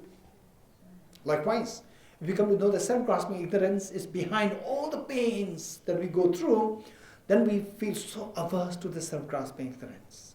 Only when we feel averse to self-grasping ignorance, then we feel like eliminating the self-grasping ignorance, right? This is so precious, so precious. Okay, now in this connection, if some of you, those of you who attended the Pramanavartika class, chapter 2 Pramanavartika class, if you remember that someone who is so fed up with life, and then someone embraces spirituality and go to Himalayas, spirituality, right? Okay. Oh, this person is a great practitioner of certain renunciation, right? So this renunciation is renunciation over evident suffering, not the suffering and the suffering change. The moment you come to know that in your family the situation is improved, right? Now the very difficult person is already left. Now things are getting better. Then you feel like coming back, right? Which means that is not a real renunciation. You are just you felt the renunciation over the evident suffering, not the real suffering. If the renunciation is genuine, then no matter what situation happens to your family, you'll never come back. Only when you achieve nirvana, then you may come back, because you are not going to be affected by the family anymore, right? So that way, we see that how can anyone who has no aversion to samsara, right? Say the experiences of misery, the evident pains are there, experiences of happiness is there, and with all these things, overall speaking, when we don't feel aversion to samsara, then how can we ever have the feeling to eliminate the suffering or to exterminate the suffering, to pacify the suffering, the samsara? Like leaving home, it is also hard to leave all the existence behind. For the small children, young children, for them to leave their home and to go to school is very difficult. Yes, no? Very difficult. I remember myself very young, leaving my father and going to the school. It was just a terrible experience. I would just like to stay with my father altogether, right? So for the young children to leave their home is very painful. Likewise, young children like samsari beings, for us, to leave the home of samsara is very painful. To leave the home of samsara is very painful, right? We don't like to leave the samsara, right? Why don't the samsara beings like us don't like to leave the home of samsara? Because? Habituation of what? Of staying in something which is not objectively real, but thinking it's something. Then we like to be in hell realm, past habituation samsara. We are habituated to live in hell realm also. We don't want to go back in hell realm, although we are so habituated. So what makes us not to leave this home of samsara? This home of samsara is pleasant? Huh? It's often pleasant for me. Exactly. Tell me, what makes us not feel like leaving this home of samsara? Because of the experience of the contaminated happiness, right? Okay, yes. So this contaminated feeling of happiness, for example, say like the fish. Why the fish has to always go towards the hook? The hook is actually not nice. It simply pricks and then it kills you. Why the fish they do go to the hooks? Why? Because of the bait. The bait seems so enticing, so alluring, so tasty, right? And you go towards the bait and you're caught, right? And you don't want to be. And if the fish is released from that by chance, and then the fish runs away, and in the other place again you put the same bait, do you think that the fish will run away from the bait? I think the fish will go after that once more, right? Okay, so it is, and they say, so therefore now one to study reflection, then a meditation, and say this is actually very precious. Explore within us as to how this, say, one. I think we can explore it with the experience of emptiness, without the experience of emptiness as well. With experience of emptiness would be much, much more efficient. With a little bit of experience of emptiness, then you can think about how this, the act of the miseries, they're connected with the, our actions, and actions connected with the negative emotions are connected with the self-grasping ignorance. So finally, how this self-grasping ignorance, when it subsides, negative emotions stop, and our wanting to engage in the negative actions stop, and the miseries stop.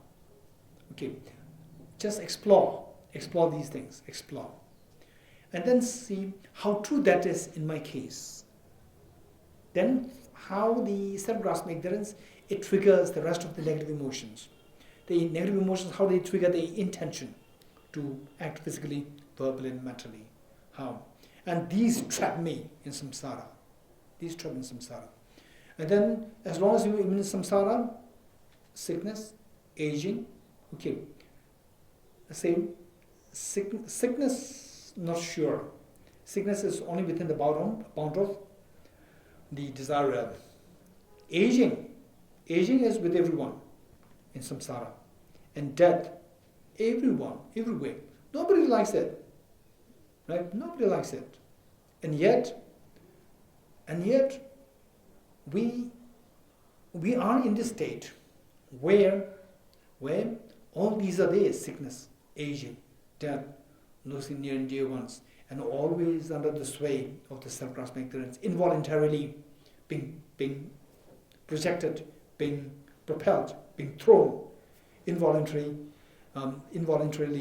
thrown into the birth, involuntary birth. And then the troublings of dependent origination. You think about this. It's so painful. And yet, we stay here. We are in samsara. Nobody is forcing us. So what makes me to be in this state? Then particularly if we get a glimpse of emptiness, then from there we could see that it's a self-grasping ignorance. It's the final master mind. Without eradicating this, no matter what we do, you may be doing good things. Just like in the dream, seeing the dream as real and then doing good things. Right? Final eradication, final coming out of the samsara is not happening. It is only through wisdom emptiness. So it is for this reason that in the Buddha's teachings, the emphasis, the main emphasis is on the wisdom of emptiness. Om ye dharma hetu prabhava hetum desham tatakato hevatat desham chayo nirodha. Bringing an end, the cessation of samsara is also taught by the Buddha. How? By teaching the concept of the emptiness of objectivity of things. Okay. Yeshala, when you say sickness is there in all realms? Not all. Not all. Desire realm. Only desire. Yes, sickness. Sickness. Yes. Yeah, that is okay. And Aging and death, all realms. aging is there in all the realms. In the case of the formless realm, what is aging? Oh, that's a good question. Okay. In the formless realm, the formless is always a problem. Okay, is there anyone who can help me? In the formless realm, how can you account for aging in formless realm? Yes, Christine? Exactly. Okay, in the formless realm, aging means, say, what do you have? Say you have a good physical, say the fresh, tender physical, the body. One example which I always give is my hand. I used to be really literally so fascinated by my own hand. When I was age, I think 6, 7, I could so vividly, even now I remember the exact spot when that happened. Exact spot. There, I could remember that there was a wall there, it was a hill, and then there was what do you call it? The support wall. This, the technical term is there. A support wall to create a platform at the top. No. It's a retaining wall, exactly. Yes. Okay, retaining wall was there, and then a flat, and then the house, home, we call it home number 2. Home number 3, that side, home number 9, that side, and I think I was in home number 9. From there I was going to see my sister, home number 3, to get some, presents for my sister. Because I was expecting my father having kept something with my sister for me. I was going to get that. Then, say as a young child, maybe a 6 or 7, I happened to be there, just going there, and then I happened to be just leaning against the wall, and then it so happened to be, I think maybe perhaps very likely springtime. It was a very beautiful sunshine day. And I put my hand on accidental hand on the wall, and I saw my hand. It was so tender, the complexion, everything so perfect. I was so fascinated by my own hand. Now it disappeared. Right? It disappeared. Okay. So, why did I say this? Aging. Okay, let's say the karma to experience this hand for like say 80 years or 90 years or whatever. So this karma, every moment the intensity of the karma diminishes. Intensity of karma for me to experience this hand for 80 or 90 years diminishes. Right? Like the battery, as you keep using it, every moment the battery is on, the longevity, the life of the battery diminishes. Likewise, the karma diminishes, which means it goes towards the end, closer and closer towards the end. Aging means what takes you closer and closer towards the end. That is aging. This is the meaning, right? And the aging can be reflected in the form of these symptoms like white hair, wrinkles, and so forth. These are the reflections. But what exactly is meant by aging means where you come closer towards the end of that lifespan. That is the aging. So even in the case of the formless realm, there is no physical form as such which ages, but your life in that state of the formless realm, karma is responsible for that. That particular karma, every moment you are there, every moment that karma, the intensity of the karma diminishes. That is aging.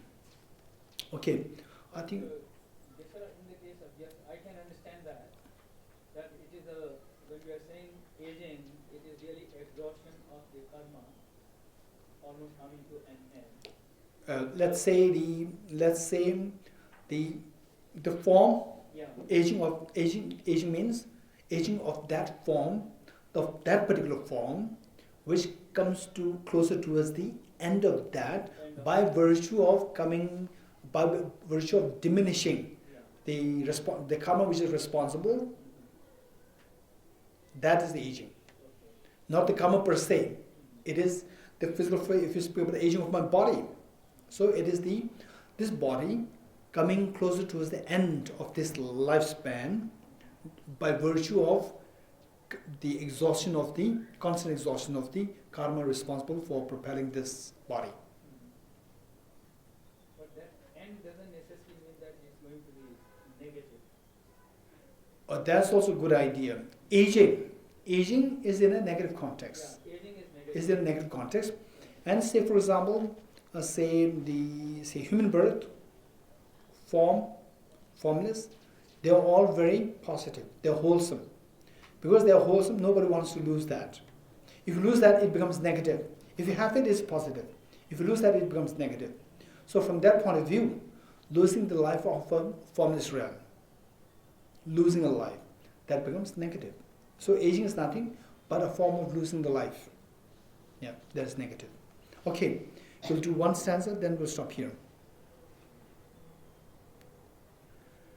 188. One sees that some who are overwhelmed by suffering long for death, yet entirely due to the confusion, they will not reach the excellent state.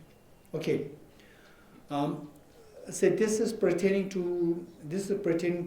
We see that people who go through what the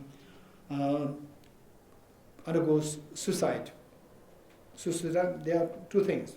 One is suicide bombers, and the other one is who commit suicide because of acute pain, overwhelming pain. Two. As with bombers, is because of the wrong philosophy or wrong view attached to whatever system or tradition one's following. But the suicide pertaining to acute pain, overwhelming pain. So that one, it says, for example, say one sees that some who are overwhelmed by suffering, they long for that, they yearn for that, they yearn to cut short of their life, right? Yet entirely due to their confusion, they will not reach the excellent state. So, what made them to yearn for death? Because they think, generally speaking, they think that by terminating this life, then it's the end. And in actuality, it is pure confusion. Because terminating this life is not the end of this life, it is not the end. So the next is going to follow. So that way, it is thinking that this is just the end and then I'll be free. This is not true. Still we are within the bounds of samsara. Yet entirely due to the confusion, they will not reach the excellent state. Meaning that simply by running away from the external difficulties is not the final solution. What's the final solution? To run away from the ultimate cause, to run away from the mastermind of all the miseries. What's the mastermind? Self-grasping ignorance. How to run away from this, or how to get out of this self-grasping ignorance? Mastermind? By attacking this, by combating this, don't run away.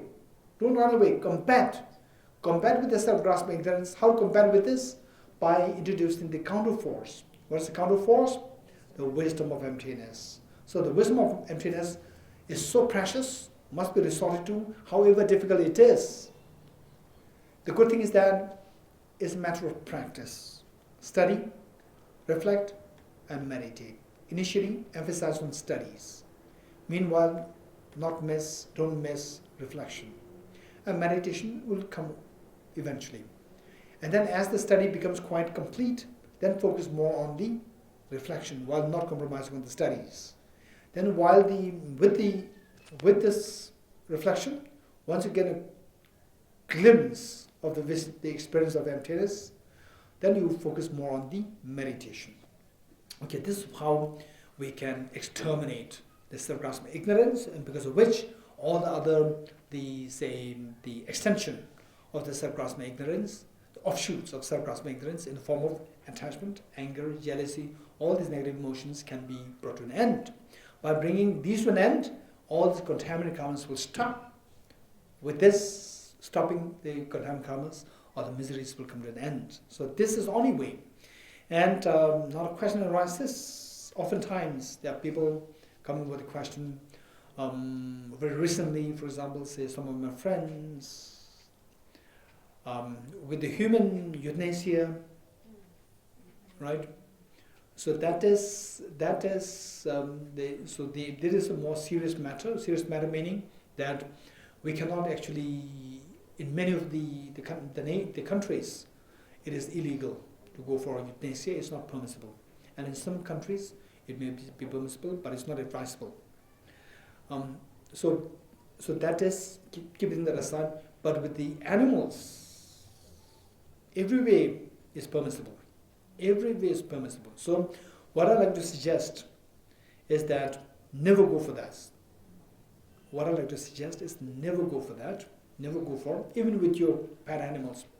With your pet animals, when they go through very difficult stages, the failure of the internal organs, all the organs they fail, and then they go through pains. What I would suggest is that one, try to see what kind of painkillers can be given. Try to see how to subdue the pains. One.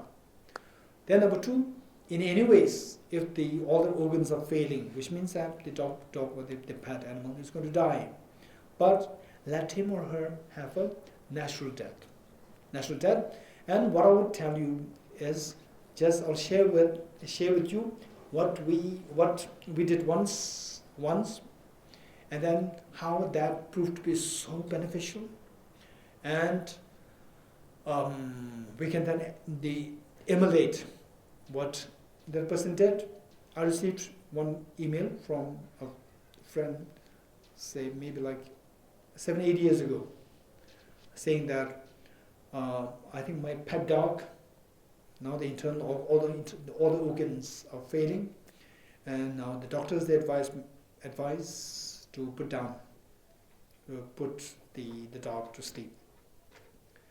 What should I do?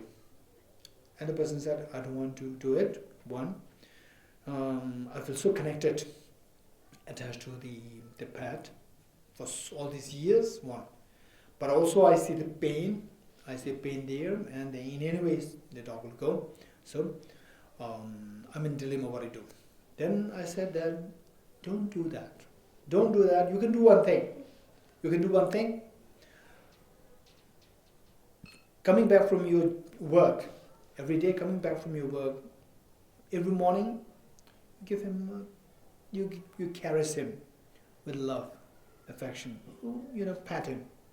You pat him very gently, with affection, with full concentration, and then with tremendous love and affection, and say prayers. Say prayers for him. Say prayers. Okay. And then say, for example, the mantras. Om ye dharma hetu prabhava hetum deshan tadaka dhyavata deshan janire deva the mashmana, so on. Or you can recite the four seals, all composite things are impermanent. Particularly, you can recite something, the meaning of which is so revealing, meaning of which is so manifest and so clear, so vivid in your mind. It's so vivid in your mind. If these things are said, then the effect will be much stronger, because you could feel, say for example, if I'm very disturbed, I'm so disturbed, and I sit close to you, you could feel it. Even though I may not tell you, physically, the facial, I may not express it to you. I may not verbally tell you, but you could feel something wrong. Whereas when a person is so happy, a person may not express it, you could feel it. Likewise, the animal could feel. For example, you think about emptiness, you think about bodhicitta, the best you can, animal could feel it. This is so precious. Then, all composite things are impermanent. All contaminated things are suffering nature. Everything is the nature of emptiness, selflessness. Transcending sorrow is nirvana. Then, may the bodhicitta arise. This stanza, the bodhicitta stanza. And then say, gate gate paragate parasangate bodhiswa. As if like you're talking to the animal. That, saying, know that all composite things are impermanent. There's nothing surprising that you're going. One day I will also go. We are all of that nature, all composite things are impermanent. And the fact that we're going through the miseries is because of the contaminations, the worst of which are the self-grasping and the self-centered attitude. All contaminated things are suffering nature. Yet there's a way out. There's a way out. It's through the wisdom of emptiness, which will combat the self-grasping ignorance, the wisdom of emptiness. What exactly is wisdom of emptiness? Everything is of the nature of emptiness, selflessness. And experience this, and then you, whatever little experience of emptiness that you might have, you try to reflect on emptiness. This there. And then you say, with this experience, you'll be liberated from having to take birth as a dog, having to take birth as animals, having to take birth with all these deformities, miseries, mental pains. You'll be free from this.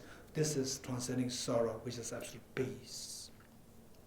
Say this, and you meditate on emptiness, you meditate bodhicitta, and then we can recite the Tyatha, Gate Gate, Paragate, Parasamgate, Bodhisattva, With this, your job is take this teaching as the share from the Buddha Shakyamuni. I'm very compassionate to the Buddha Shakyamuni. Take this teaching with you. Take this teaching, you practice it in the next lives. And not only you practice it, you teach this to others. And then you follow this path. All of us together, gate gate, will not remain in samsara. We will all go together towards enlightenment, gate gate, paragate, parasampade, bodhiswaha. Like this. And you just caress it very affectionately, very lovingly, with tremendous love and affection. So with this, perhaps I can very confidently say that perhaps this dog is much, much more fortunate than millions and millions and millions of human beings who die without having to hear any teaching of the Buddha. And this dog is dying with this teaching so vividly being said, heard, vividly being meditated upon by you. And then gate gate, amazing. And that too, that has been received with tremendous love and affection that you give her. So this is what I wrote to her. And then after a while I received an email reply from this lady saying that it worked magic. How? The moment she started to caress the dog, the pet dog, caress the dog just would calm, sit so calm, peaceful, and start looking at her.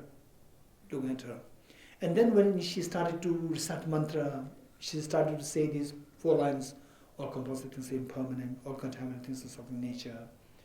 Everything is the nature of selflessness, transcending soul is nirvana.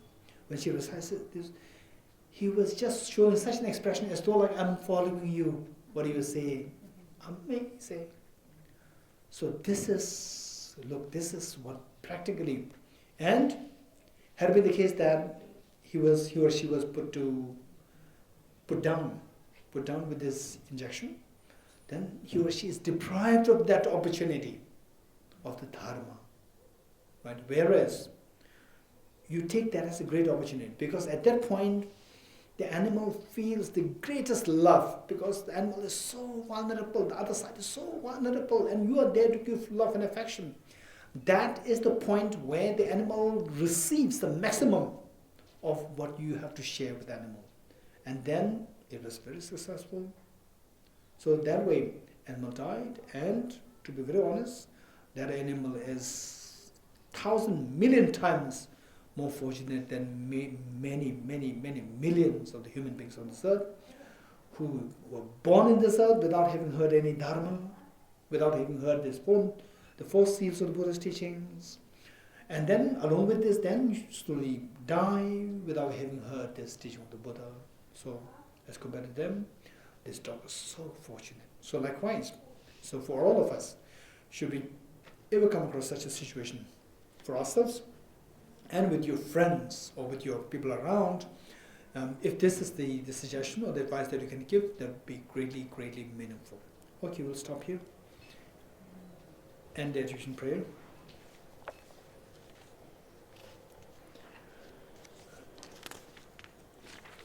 Okay, let's turn to page 309.